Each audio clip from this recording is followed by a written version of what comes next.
Hey, it's Joshua Vergara. What's going on, everybody? And this is the Samsung Galaxy Note 8. Now, Samsung has had a bit of a resurgence since the Galaxy S8, trying to make up for the problems of the past. But how does one of the most feature-packed phone lines redeem the past? Well, that's what we hope to find out. It's easy to think that the Galaxy Note 8 will basically be a Galaxy S8 Plus with an S Pen. And while that's not too far from the truth, it's also just a tad bit too simplistic. To start, the phone currently comes in 4 colors: black, gray, gold, and blue. For the US market, there will only be the gray and black editions. That's why I went straight for the blue one, because I don't feel like I'll be able to use it anymore after this. So let's get the obvious part out of the way. The phone looks and feels a little bit big. Much like with the Galaxy S8 Plus, it has a screen that comes in at 6.3 inches. Think about that for a second. The Note line used to be known for its 5.7-inch displays, and now they're finding ways of extending it by 3/4 of an inch. Thankfully, we have the curved Infinity display that helps with handling, but this is still not the most ideal phone to use in one hand. The display continues the trend of steeper aspect ratios, and it continues the other trend of taller and more narrow displays. The difference here is that the curves have been dialed back a tad, mainly because the phone itself is a little bit bigger, a little bit taller, and a little bit thicker all around. But it's hard to knock the size too much because that large screen size remains one of the most enjoyable parts of the Note. In order to make room for this, the Note 8 also catches up to the new design aspects like removing the tactile home button and capacitive keys, and a button basically underneath the screen that will vibrate when you press down hard enough. Speaking of buttons, the rest are all where you would expect, though the Bixby button now finds its way into the Note line. The next enjoyable part of the Note when compared to the Galaxy S line is the more premium experience. The Note generally tried to have better specs, and that philosophy returns in the Note 8. There's one obvious spot of discretion, however. The battery is 3300 mAh. While we always would prefer a bigger battery for better longevity, we also kind of understand what the motivations were here. The Snapdragon 835 keeps the phone as updated as it should be, but 6GB of RAM is the real big story here. This is the first time that Samsung is going past the 4GB mark for all of the devices across its release.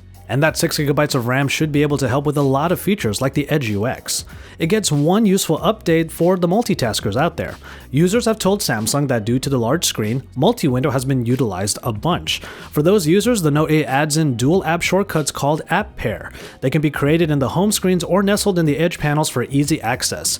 And they open up 2 user-defined applications at once in multi-window automatically.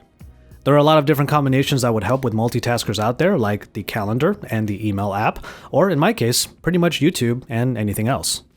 Which brings us to the S Pen, the main extra for any Note device. Over the years, the S Pen has been given many new features that it's kind of hard to list them all.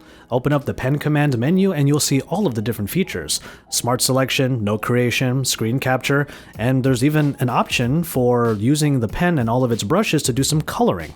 Maybe you would like to share some of your doodles in the Pen Up artsy social media network, or just use the S Pen pretty much like a mouse to do things like click, drag, and drop.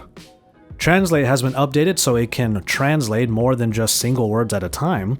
And for the real note taker, the screen off memo that activates from standby can now record 100 pages of editable notes without the need to unlock the device first. Now, the main new feature here is actually a fun one, but it's still kind of practical. The Live Message, which records the user's path to writing a short message into an animated GIF. Added effects like sparkles and neon lighting give it a little bit more flair, helping to make pleasing GIFs that you can send to friends, significant others, or pretty much anyone that deserves that little bit extra. All of this is on top of the Samsung UI that continues to look about as streamlined as ever. The software on the Note 8 looks very similar to the one from the S8 with very few changes in the look.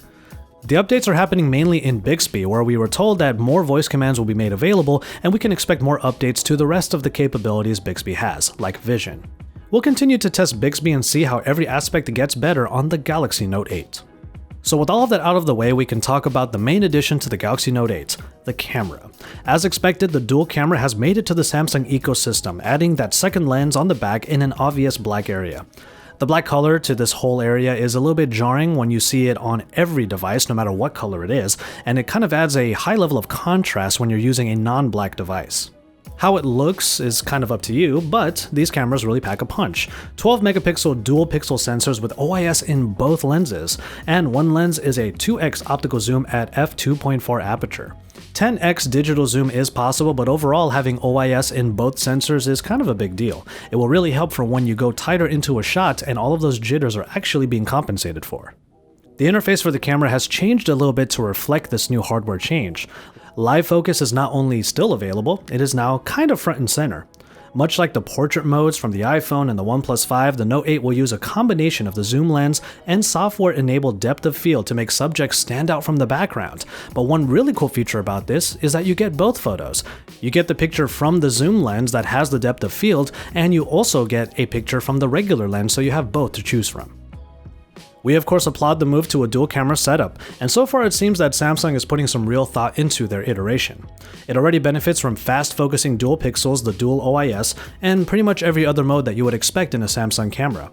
And all of this is alongside the front-facing 8 megapixel camera that has autofocus and 2K video recording. We'll be putting all of these lenses to the test when we get our hands on our review unit. And so there you have it, the Samsung Galaxy Note 8. Consider for a fact that everything that I told you in this video is basically what is new, and there's still so many other features that you may or may not already be familiar with inside of the Galaxy Note 8. So far, the Galaxy Note 8 manages to be just slightly larger than its predecessor, but much bigger and badder in every other area that truly counts. The screen continues to be a sight to behold, adding a zoom lens gives people more shooting possibilities, and the S Pen remains one of the most useful tools for anyone that bothers to use it, especially for productivity. We're excited to get our hands on the Note 8 as always, and we will be bringing you our full review soon. Pre-orders start on August 28th with the phone going out on September 15th, and until that time you can continue to watch all of our coverage of the Samsung Galaxy Note 8 here at Android Authority. So like this video and subscribe to the channel if you haven't already to keep up with all of the great news and announcements regarding the Note 8 because we are your source for all things Android.